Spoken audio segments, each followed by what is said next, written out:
पिछले वीडियो में हमने देखा कि गुडविल कितने टाइप की होती है। डॉग टाइप की, कैट टाइप की, रेड टाइप की और रैबिट टाइप की। अब हम गुडविल के कैलकुलेशन के लिए कौन कौन सी मेथड्स यूज़ होती हैं उनके बारे में बात करने वाले हैं।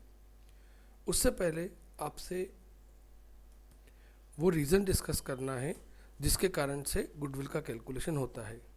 हम जानते हैं कि हमारे जो कॉम्पिटिटर्स हैं उनके सामने हमारी गुडविल कैलकुलेट करनी है हमको, मतलब हम उनसे कितना बेटर हैं ये पता करना है। इसलिए गुडविल के कैलकुलेशन में हमेशा ऐसे एक्सपेंसेस को लिया जाता है जो बिज़नेस में रोज़ रोज़ होते हैं, ऐसी इनकम को ली जाती है जो बिज़नेस में रोज़ रोज़ होती है। इसका मतलब नॉन रिकरिंग एक्सपेंसेस, मतलब बिज़नेस में ऐसे खर्चे जो बार बार नहीं होते उनको कभी भी गुडविल के कैलकुलेशन में नहीं लेते, और ऐसी इनकम जो बिज़नेस में कभी कभी होती है उनको भी गुडविल के कैलकुलेशन में नहीं लेते। अब वो कौन से खर्चे हैं जो बिज़नेस में कभी कभी होते हैं, जैसे लॉस बाय फायर हो गया, आग से माल जल गया। ये बिज़नेस में बार बार थोड़ी ना होता है। चोरी चला गया माल, ये भी बिज़नेस में बार बार नहीं होता। तो ऐसे एक्सपेंसेस यदि प्रॉफिट एंड लॉस अकाउंट में लिखे हुए हैं और हमको गुडविल का कैलकुलेशन करना है तो इस हम वापस से ऐड कर देते हैं। ऐसी कुछ इनकम होती है जो बिज़नेस में कभी कभी होती है, जैसे आपने कोई फिक्स एसेट्स को बेच दिया, उससे आपको इनकम हो रही है, तो इसे हम प्रॉफिट एंड लॉस अकाउंट में लिखे हैं, मतलब बढ़ी हुई है इसके कारण इनकम, तो हम उसे लेस कर देंगे। इसके अलावा इन्वेस्टमेंट जो होता है, इन्वेस्टमेंट को भी कभी भी कैलकुलेशन में नहीं लेते गुडविल के, क्योंकि कोई भी व्यक्ति इन्वेस्टमेंट करेगा तो उसको जो रिटर्न मिलेगा वो उतना ही मिलेगा, चाहे वो बिजनेसमैन हो चाहे कोई हो। इसलिए इन्वेस्टमेंट और उससे रिलेटेड कोई भी इनकम गुडविल के कैलकुलेशन में नहीं ली जाती। इसका मतलब ये निकलता है कि यदि वो प्रॉफिट एंड लॉस अकाउंट में शामिल होंगे तो हम उन्हें लेस कर देंगे। अब गुडविल के वैल्यूएशन की कुछ मेथड्स हैं, उनके बारे में हम बात करते हैं। सबसे पहली बात करेंगे हम एवरेज प्रॉफिट मेथड। नाम से ही समझ में आ रहा है एवरेज प्रॉफिट मेथड या औसत लाभ विधि। ऐसा प्रॉफिट जो हमने कुछ सालों में कमाया है उसका हम नंबर ऑफ ईयर से डिवाइड करेंगे तो वो हमारा एवरेज प्रॉफिट होगा, और उस प्रॉफिट का हम मल्टीप्लाई कर देंगे नंबर ऑफ परचेजिंग ईयर से। नंबर ऑफ परचेजिंग ईयर मतलब या तो आपको क्वेश्चन में दिया रहेगा कि 3 ईयर परचेस के बराबर गुडविल है, 4 ईयर परचेस के बराबर गुडविल है, और यदि आपको क्वेश्चन में नहीं दिया है तो जितने आपको साल दिए हैं, जैसे मान लीजिए 6 साल दिए तो 6 का आधा कितना होता है, 3 साल के परचेस के बराबर हो जाएगा। यदि आपको 8 साल दिए तो 4 साल के परचेस के बराबर गुडविल हो जाएगी। अब हम पहले भी बात कर चुके हैं कि क्या क्या चीज़ें नहीं लेनी इसके कैलकुलेशन में, मतलब हमको क्या करना है। सबसे पहले हम एवरेज प्रॉफिट मेथड को हम स्टेप बाय स्टेप समझते हैं। सबसे पहले स्टेप 1 में क्या करते हैं, हम जो भी हमको टोटल प्रॉफिट दिया है उनको हम जोड़ेंगे, लेकिन उसके जोड़ने के पहले हमें ऐड कर देना है एबनॉर्मल लॉस। और जैसे लॉस बाय फायर क्यों ऐड कर देना है, क्योंकि ये बिज़नेस में रोज़ रोज़ नहीं होते लेकिन प्रॉफिट एंड लॉस अकाउंट में लिख दिए गए, इसलिए हमको वापस से जोड़ देना है। और एबनॉर्मल इनकम जो होती है उन्हें हमको लेस करना है। ऐसी इनकम जो नॉर्मल है लेकिन बिजनेस में हम लिखने से रह गया है हमको, मतलब कोई ऐसी इनकम है जो प्रॉफिट एंड लॉस अकाउंट में लिखने से रह गई तो हम उसको वापस से जोड़ देंगे। और ऐसी इनकम जो बिजनेस में कभी कभी होती है लेकिन हमने P&L अकाउंट में लिख दी है, जैसे स्पेकुलेशन की इनकम हो गई, लॉटरी हो गया, या कोई भी फिक्स एसेट्स को बेचने से इनकम हो गई, उसको हम लेस कर देंगे। और ऐसे खर्चे जो बिजनेस में कभी कभी होते ऐसे खर्चे जो बिजनेस में बार बार होते हैं लेकिन लिखने से रह गए उनको हम लेस कर देंगे।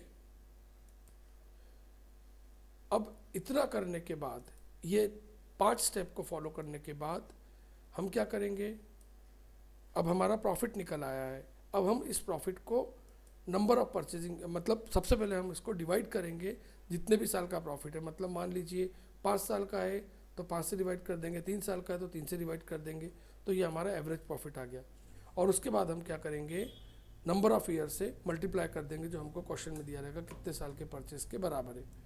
जैसे अपन एक क्वेश्चन देखते हैं, देखिए जैसे हमको लास्ट 5 ईयर का प्रॉफिट दिया हुआ है 1 लाख, 3 लाख, लॉस है 2 लाख का, 5 लाख रुपए और 8 लाख रुपए। हम क्या करेंगे, हम सबसे पहले तो क्या करते हैं कि जो 1 लाख है, 3 लाख है, 5 लाख है, 8 लाख है और 2 लाख का जो लॉस है उसको हम लेस कर देंगे और इन सबको जोड़ेंगे और 5 से डिवाइड कर देंगे क्योंकि 5 साल का है ये। तो ये हमारा एवरेज प्रॉफिट आ गया। अब इस एवरेज प्रॉफिट को नंबर ऑफ परचेजिंग ईयर से मल्टीप्लाई कर देंगे तो हमारी गुडविल आ गई। अब हम आगे बढ़ते हैं सुपर प्रॉफिट मेथड पे। अब एवरेज प्रॉफिट मेथड के साथ सबसे बड़ी दिक्कत क्या थी कि आपका बिजनेस में ज़्यादा प्रॉफिट नहीं हो रहा है तो भी आप गुडविल निकाल लोगे, लेकिन प्रैक्टिकल लाइफ में ऐसा थोड़ी ना होता है। इसलिए हम सुपर प्रॉफिट मेथड को यूज़ करते हैं। सुपर प्रॉफिट मतलब हम सामने वाले से, हमारे कॉम्पिटिटर से कितने सुपर हैं वो निकालने के लिए हम सुपर प्रॉफिट मेथड यूज़ करते हैं।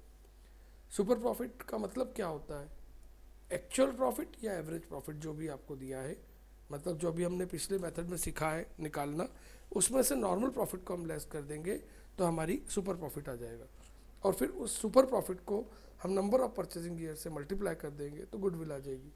अब एक वर्ड अभी मैंने बोला, नॉर्मल प्रॉफिट लेस कर देंगे। नॉर्मल प्रॉफिट का मतलब क्या होता है, नॉर्मल प्रॉफिट मतलब ऐसा प्रॉफिट जो साधारणतया ऐसे बिजनेस में होता है। ये कैसे निकालना चाहिए, ये ऐसे निकालना चाहिए कि जो भी हमारी कैपिटल है, मतलब एवरेज कैपिटल एम्प्लॉयड जिसे बोलना चाहिए, जो हमारी कैपिटल है उसको हम, जो आपको बोला जाए कि नॉर्मली 10% प्रॉफिट होता है तो उसका 10% निकाल लिया, जितने परसेंट बोला जाएगा उससे आप मल्टीप्लाई कर देंगे, मतलब उतना परसेंटेज निकाल लेंगे तो आपका नॉर्मल प्रॉफिट होगा। अब एवरेज कैपिटल एम्प्लॉयड का मतलब क्या होता है, रियल असेट्स। रियल असेट्स मतलब क्या होता है, रियल असेट्स का मतलब होता है जो वास्तव में रियली असेट्स है, जैसे प्रिलिमिनरी एक्सपेंसेस, वो असेट्स नहीं है हमारा तो हम उसको नहीं लेंगे। और आउटसाइड लाइबिलिटी मतलब बाहर की जो लाइबिलिटी होती है, मतलब जनरल रिजर्व वगैरह को छोड़कर बाकी लाइबिलिटी को, जैसे आपके क्रेडिटर हो गए, बिल्स पेबल हो गया, बैंक ओवरड्राफ्ट हो गया, प्रोविडेंट फंड हो गया, इन सबको लेस कर देंगे तो हमारा जो प्रॉफिट आएगा, सॉरी असेट्स में से लाइबिलिटी घटाई तो हमारी कैपिटल एम्प्लॉयड आएगी, या इसे हम शेयर होल्डर फंड भी बोलते हैं। याद रखिए वर्कमैन कंपनसेशन फंड जो होता है वो हमारी रियल लाइबिलिटी नहीं है, लेकिन प्रोविडेंट फंड हमारी रियल लाइबिलिटी है। अब हम कैपिटलाइजेशन मेथड की बात करते हैं। कैपिटलाइजेशन मेथड में गुडविल के 2 टाइप्स होते हैं, एक तो by capital on average profit और एक by capitalisation on super profit. अब यदि हम कैपिटलाइजेशन ऑन एवरेज प्रॉफिट की बात करें तो हमारा जो एवरेज प्रॉफिट होता है हम उसका ही कैपिटलाइजेशन कर लेते हैं, मतलब जो भी हमने एवरेज प्रॉफिट कमाया है divided by normal rate into 100 कर हम उसका कैपिटलाइजेशन कर देते हैं और उसमें से कैपिटल एम्प्लॉयड, मतलब आप बोल सकते हो कि कैपिटल को लेस कर देते हैं तो हमारी गुडविल निकल आती है सीधे इसके अंदर। लेकिन ज़्यादातर चलने वाली मेथड होती है सुपर प्रॉफिट मेथड, मतलब capitalisation on super profit method.